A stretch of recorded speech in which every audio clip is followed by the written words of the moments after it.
हनुमान जी की पाठशाला। लाजवती एक विधवा औरत थी। उसका एक ही सहारा था, उसका बेटा सुरेंद्र। लाजवती सुरेंद्र को बड़ा आदमी बनाना चाहती थी, इसलिए वह लोगों के घरों में काम करती थी, जिससे वह अपने बेटे को पढ़ा सके। एक दिन सुरेंद्र घर आया और माँ से बोला, माँ तुम कब तक लोगों के घरों में काम करती रहोगी, मुझे अच्छा नहीं लगता, मैं पढ़ाई छोड़कर कुछ काम ढूंढ लेता हूँ। लाजवती ने उसे समझाते हुए कहा, नहीं बेटा, मैं कितना भी कष्ट उठा लूं पर तू अपनी पढ़ाई पर ध्यान दे। भगवान ने चाहा तो तेरी अच्छी सी नौकरी लग जाएगी, मैं उसी दिन का इंतजार कर रही हूँ। सुरेंद्र हनुमान जी का भक्त था। वह दिन रात हनुमान जी की पूजा करता रहता था।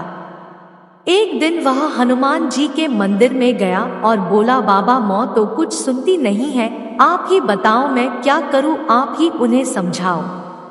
वह बजरंगबली के सामने बैठकर बातें करता रहा। उस विश्वास था कि बजरंगबली उसकी माँ को समझा देंगे और वह सुरेंद्र को काम करने के लिए इजाजत दे देगी। इसी तरह समय बीत रहा था।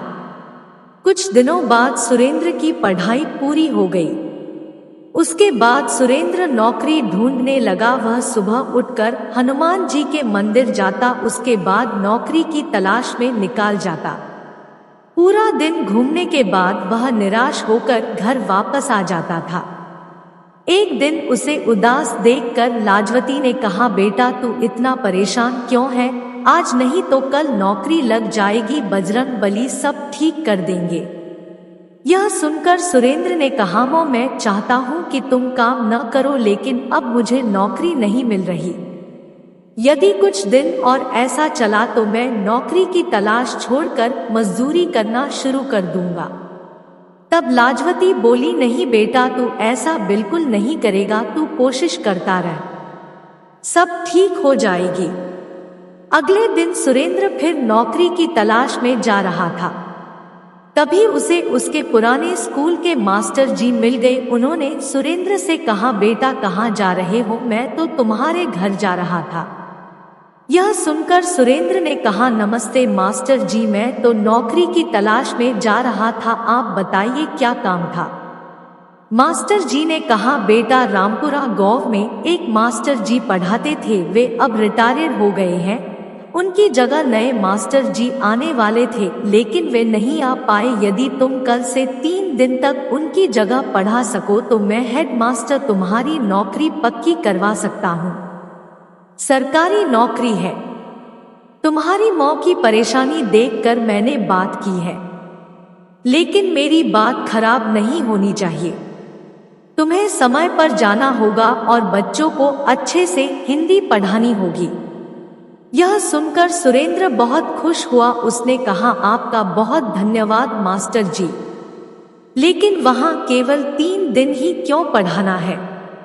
तब मास्टर जी ने कहा, वहां और भी अध्यापक आएंगे, जो भी 3 दिन अच्छे से पढ़ा लेगा उसकी नौकरी पक्की हो जाएगी। सुरेंद्र ने मास्टर जी को धन्यवाद दिया और घर आकर यह खबर माँ को सुनाई। लाजवती उसकी बात सुनकर बहुत खुश हुई। सुरेंद्र ने बजरंगबली के सामने बैठकर प्रार्थना की, है बाबा मुझे यह नौकरी दिलवा दीजिए, मैं जीवन भर आपकी सेवा करता रहूंगा। यह कहकर वह बजरंगबली का ध्यान करके बैठ गया और उनका गुणगान करने लगा। अगले दिन स्कूल में हेडमास्टर जी के एक सुंदर नौजवान खड़ा था। सुरेंद्र ने अपना परिचय दिया और हेडमास्टर जी ने उसे बच्चों को पढ़ाने के लिए भेज दिया।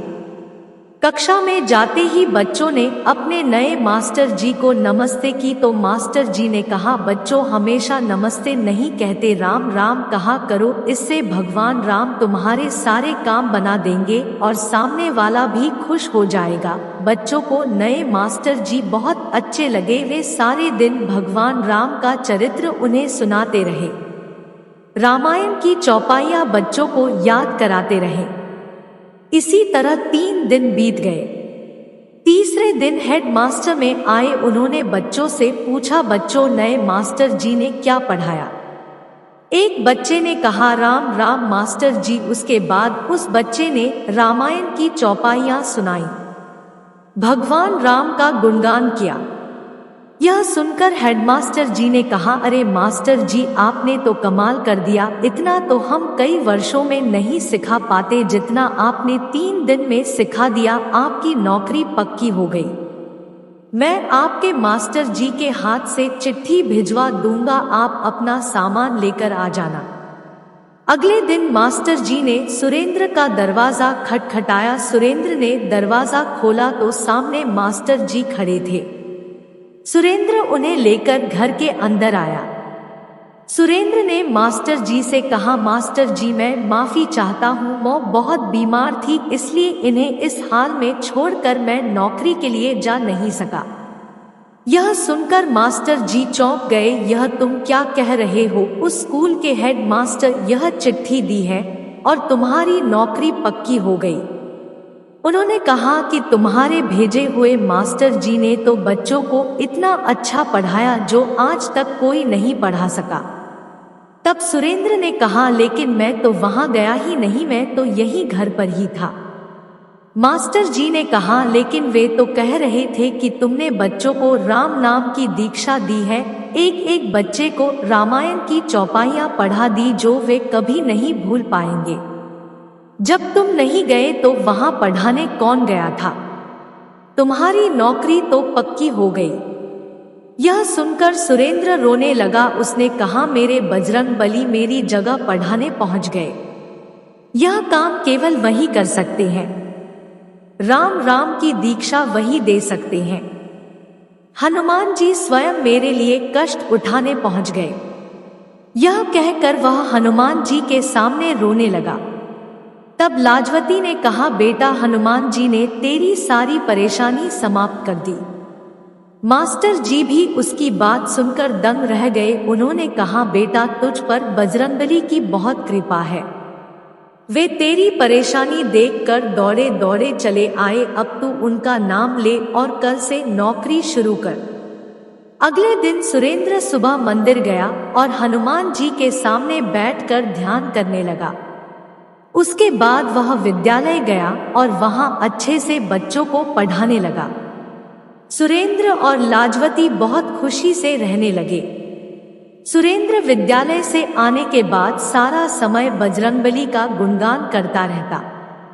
हनुमान जी के 12 चमत्कारी नाम: हनुमान, अंजनीसुत, वायुपुत्र, महाबल, रामेष्ट, फाल्गुन सखा, पिंगाक्ष, अमित विक्रम, उद्धिक्रमण, सीता शोक विनाशन, लक्ष्मण प्राणदाता, दशग्रीव दर्पहा, जय बजरंगबली। ऐसी ही और वीडियो के लिए हमारे चैनल को सब्सक्राइब करें।